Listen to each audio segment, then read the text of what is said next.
নমস্কার বন্ধুরা, জলিস লাইফস্টাইলের আর একটা নতুন পূজা ভিডিওতে আপনাদের সবাইকে স্বাগত জানাই। সামনেই আসছে নীল ষষ্ঠীর ব্রত উপবাস। তো এই দিন আপনারা বাড়িতে কিভাবে নিজেরাই বাবা মহাদেবের নীল ষষ্ঠী এবং দেবী নীলচণ্ডিকার পূজা করবেন, সেই পূজা পদ্ধতির ভিডিওই আমি আজকে আপনাদের সঙ্গে শেয়ার করব। তো চৈত্র মাসে গাজন উৎসবের অর্থাৎ চড়ক পুজোর আগের দিন নীল ষষ্ঠীর ব্রত উপবাস বা নীল পূজা করা হয়। তো এই দিন সারাদিন উপবাস থেকে সন্ধ্যাবেলায় বাবার মাথায় জল ঢেলে বাবার পূজা করে নীলের বাতি বাবার কাছে দিয়ে তবেই উপবাস ভঙ্গ করা হয়। নিঃসন্তান দম্পতিরা এবং যাদের সন্তান হয়েছে সেই সমস্ত দম্পতিরা সন্তানের মঙ্গল কামনায় নীলের পুজো আর উপবাস করতে পারেন। নারী পুরুষ সকলেই কিন্তু নীলের উপবাস করতে পারেন। তো চলুন বন্ধুরা জেনে নিই এবছরের নীল ষষ্ঠী ঠিক কবে পড়েছে। এবছরের নীল ষষ্ঠীর ব্রত উপবাস পড়েছে বাংলার 29শে চৈত্র 1432, ইংরাজির 13ই এপ্রিল 2026 সোমবার নীল পূজা ও নীলের উপবাস শ্রেষী দেবীর নীলযাত্রা। এবার বলবো বাতিদানের শুভ সময় কখন।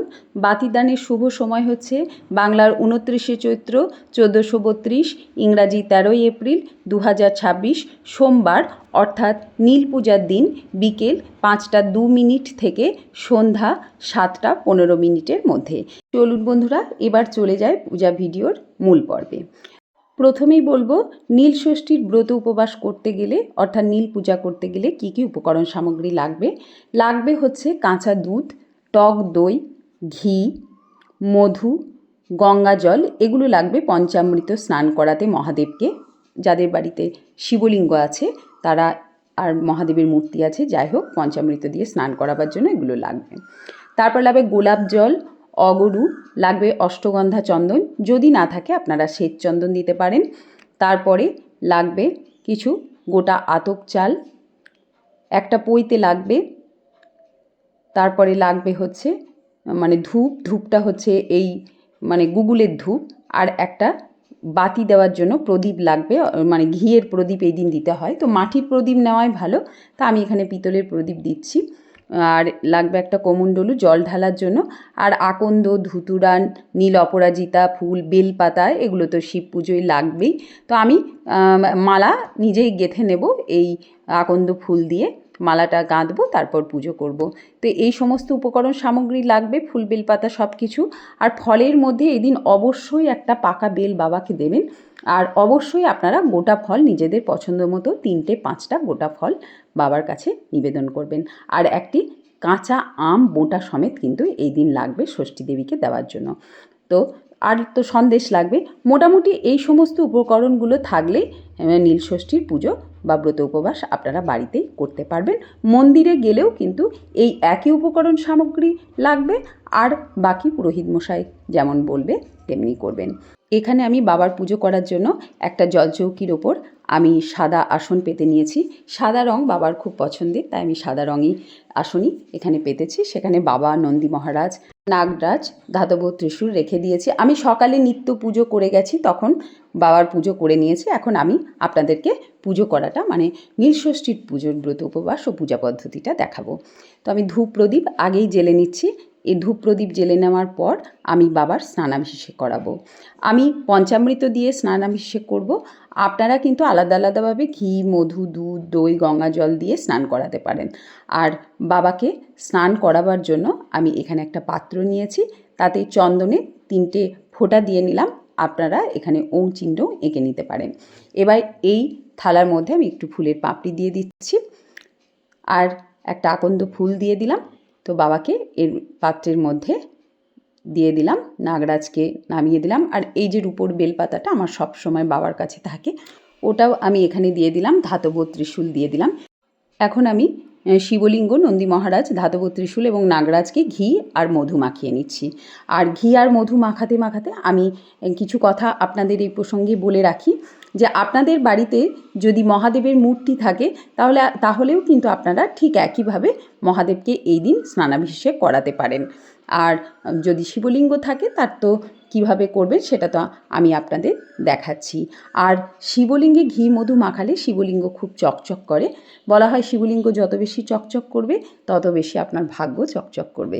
তো শিবলিঙ্গে ঘি মধু মাখাবেন, প্রতিদিন না পারেন অন্ততপক্ষে সোমবারেও মাখাবেন। যদি সোমবার সম্ভব না হয় তো সপ্তাহে একদিনও আপনারা ঘি মধু মাখাবেন, তাহলে শিবলিঙ্গ কিন্তু বেশ চকচক করবে। যেহেতু শিবলিঙ্গ পাথরের তৈরি তাই ঘি মধু মাখালে বেশ চকচক করে, কালো থাকে, দেখতেও ভালো লাগে। তো এইভাবে ঘি মধু আপনারা মাখিয়ে নেবেন। তারপরে আমি পঞ্চামৃত তৈরি করে শিবলিঙ্গের অভিষেক দেখাবো। পঞ্চামৃত তৈরি করাটাও আমি কিন্তু আমার ভিডিওতে আপনাদেরকে দেখিয়ে দিচ্ছি। তো এখানে আমি কাঁচা দুধ নিয়েছি একটি ঘটিতে, এখানে নিলাম টক দই, আমি এখানে কিন্তু টক দই ব্যবহার করছি। তার মধ্যে দিলাম ঘি, এবার দেব মধু, আর দেব শর্করা বা চিনি। এবার এটা ভালো করে একটা চামচ দিয়ে গুলে নেব। তারপর নমঃ শিবায় মন্ত্র বলতে বলতে বাবা মাথায় নন্দী মহারাজকে, ধাতব ত্রিশূল ও নাগরাজকে এই পঞ্চামৃত দিয়ে স্নান করাবো। নমঃ শিবায়, নমঃ শিবায়, নমঃ শিবায়, নমঃ শিবায়, নমঃ শিবায়, নমঃ শিবায়। প্রথমেই কিন্তু বাবার মাথাতেই জলটা ঢালবেন না। প্রথমে আপনারা ওই যে গৌরীপীঠে গণেশ, কার্তিক, অশোকা সুন্দরী, দেবী গৌরী সবাইকে ঢেলে তারপর বাবার মাথায় ঢালবেন। তো যাই হোক, পঞ্চামৃত দিয়ে স্নান করালাম। এখন আমি জল প্রস্তুত করে নিচ্ছি। আমি একটি ঘটিতে গঙ্গা জল নিয়েছি, তাতে দিলাম কয়েক ফোঁটা গোলাপ জল, কয়েক ফোঁটা অগরু, দিলাম অষ্টগন্ধা চন্দন, আপনারা এখানে সাদা চন্দনে দিতে পারেন, শ্বেত চন্দন বেটে, একটু কর্পূর দিলাম, আর দিলাম ফুলের পাপড়ি। তারপরে এবার আমি নমঃ শিবায় মন্ত্র বলে বাবাকে স্নান করিয়ে নিচ্ছি। নমঃ শিবায়, নমঃ শিবায়, নমঃ শিবায়, নমঃ শিবায়, নমঃ শিবায়। জয় ভোলেনাথ, জয় শিব শম্ভু। এইভাবে বাবার স্নানাভিষেক করে নিয়ে পরিষ্কার বস্ত্রে বাবাকে মুছিয়ে পাথরের পাত্রে বা তামার পাত্রে বাবাকে স্থাপন করতে হবে। তো আমি ভালো করে মুছে নিয়ে এখন একটা পাথরের পাত্রের মধ্যে বাবাকে বসিয়ে দিলাম। তারপর নাগরাজকে দিয়ে দিলাম, ধাতব ত্রিশূল দিয়ে দিলাম। আর একটি তামার পাত্রে আমি নন্দী মহারাজকে বসিয়ে দিলাম, আর আমি বেলপাতাটা, যেটা রূপোর বেলপাতা বাবার কাছে রেখে দিই, সেটাও দিয়ে দিলাম। এখন আমি বাবাকে তিলক পরিয়ে দিচ্ছি। জয় ভোলেনাথ, জয় শিব শম্ভু, নমঃ শিবায়। আমি অষ্টগন্ধা চন্দনের তিলক দিচ্ছি। আপনারা কিন্তু সব সময় শ্বেত চন্দনের তিলক দিতে পারেন। অষ্টগন্ধা চন্দনই যে দিতে হবে এমন কোনো মানে নেই। বাড়িতে শ্বেত চন্দন তো থাকবে, সেই চন্দনের তিলক আপনারা পরিয়ে দিতে পারেন। তো আমি মহাদেবকে দিলাম তিলক পরিয়ে। তারপরে আমি নাগরাজ, ধাতব ত্রিশূল এবং নন্দী মহারাজকে চন্দনের তিলক পরিয়ে দিচ্ছি। এখন বাবাকে একটা পইতে আমি পরিয়ে দিচ্ছি। নমঃ শিবায়, নমঃ শিবায়। আকন্দ ফুলের মালা আমি নিজে হাতে গেঁথে নিয়েছি, সেটা আমি বাবাকে পরিয়ে দিলাম। নমঃ শিবায়, জয় শিব শম্ভু। এবার একটু ধূপ প্রদীপ বাবাকে দেখিয়ে নিচ্ছি। জয় ভোলেনাথ, জয় শিব শম্ভু, মঙ্গল করো বাবা। নমঃ শিবায় মন্ত্র বলেই কিন্তু মহাদেবের পুজো করা যায়। মহাদেব কিন্তু নমঃ শিবায় মন্ত্রতেই সন্তুষ্ট। তো এবার পুজো শুরু করব। তার আগে আমি নিজেকে আচমন করে নিচ্ছি। নম বিষ্ণু, নম বিষ্ণু, নম বিষ্ণু। নম অপবিত্র পবিত্র বা সর্বাবস্থাং গতঃ পিবা যশ্বরেত পুণ্ডরীকাক্ষ সবাজ্য অভ্যন্তর সূচি। নমসূচি, নমসূচি, নমসূচি। এবার ভোগের থালাগুলো বাবার সামনে সাজিয়ে দেব। পরে পুজো করার সময় এটি নিবেদন করে নেব। তো ফুলের পাপড়ি ছড়িয়ে দিলাম। বাবার পুজোয় গোটা ফল নিবেদন করতে হয়, তো আমি এখানে 3 রকমের গোটা ফল নিবেদন করলাম। তবে নীল ষষ্ঠী দিন অবশ্যই একটা পাকা বেল নিবেদন করবেন। বেল বাবার অত্যন্ত পছন্দের ফল, কিন্তু আমি আজকে নীল ষষ্ঠী নয় বা জোগাড় করতে পারিনি বলে আমি 3টে গোটা ফল দিয়েছি। আর সন্দেশ, বাতাসা, মিষ্টি যেমন ইচ্ছা আপনারা দেবেন। আর পান করার জন্য 1 গ্লাস জল দিলাম। এবার চন্দন সহযোগে বাবার মাথায় 3টি বেলপাতা অর্পণ করব। বেলপাতা অর্পণের মন্ত্র হলো নমঃ শিবায় ইদং সচন্দন বিল্লপত্রং নমঃ শিবায় নমঃ। এই মন্ত্র বলে বেলপাতা অর্পণ করব। তারপর বাবার পছন্দের ফুল ধুতুরা, আকন্দ, নীল অপরাজিতা ফুল দিয়ে বাবার পুজো করে নেব।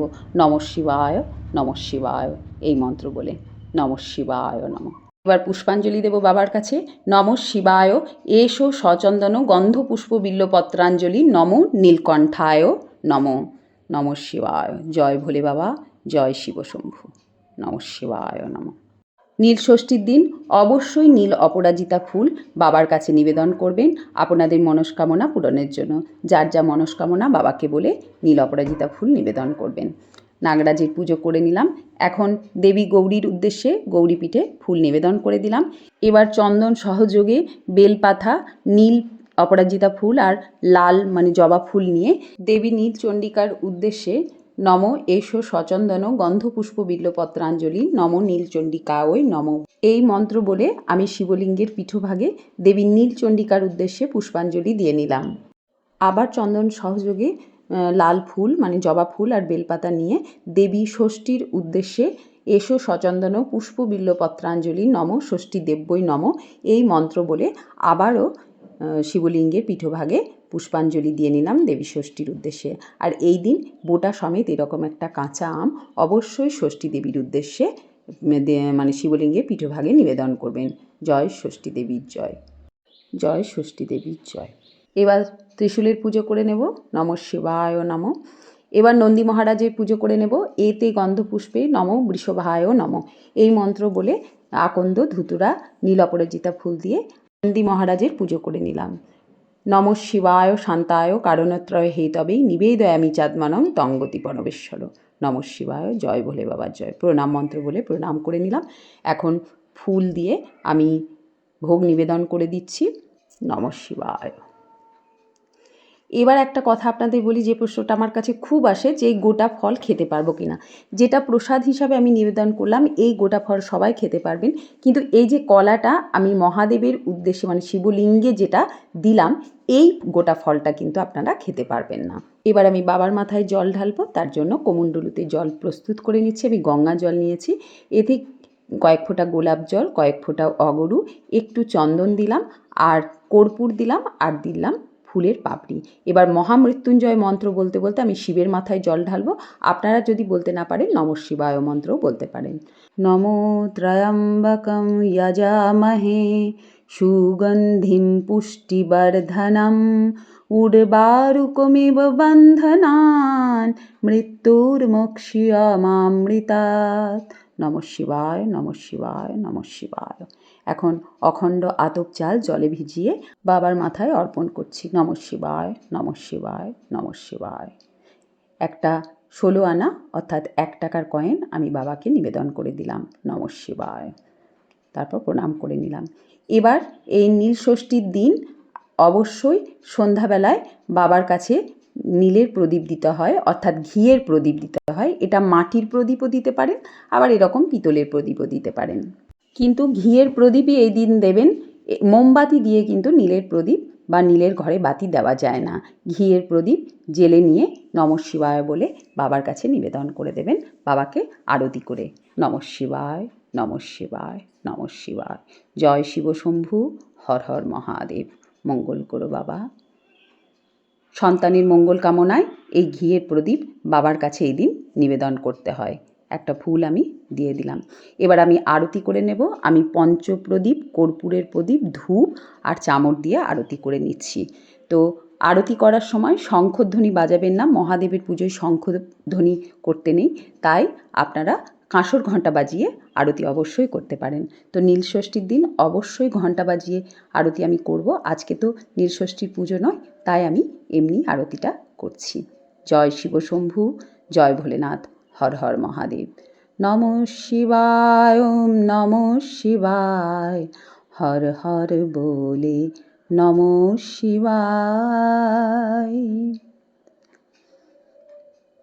জয় ভোলে বাবা, জয় শিব শম্ভু, হর হর মহাদেব। এবার পুজোয় যদি কোনো ভুল ত্রুটি হয়ে থাকে তাই আমি প্রভুর কাছে ক্ষমা চেয়ে প্রণাম করে নিলাম। নীলষষ্ঠীর দিন অবশ্যই ব্রতকথা আপনারা পাঠ করবেন। নীলষষ্ঠীর ব্রতকথা বইয়ে লেখা থাকে, তো এই নীলষষ্ঠীর ব্রতকথা পাঠ করে তারপর পুজো সমাপন করবেন।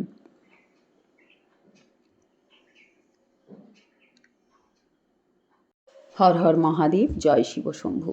তো বন্ধুরা, নীল ষষ্ঠীর দিন আপনারা কিভাবে বাড়িতে নিজেরাই বাবা মহাদেবের পুজো করবেন সেই পূজা পদ্ধতির ভিডিওই আমি আজকে আপনাদের সঙ্গে শেয়ার করলাম।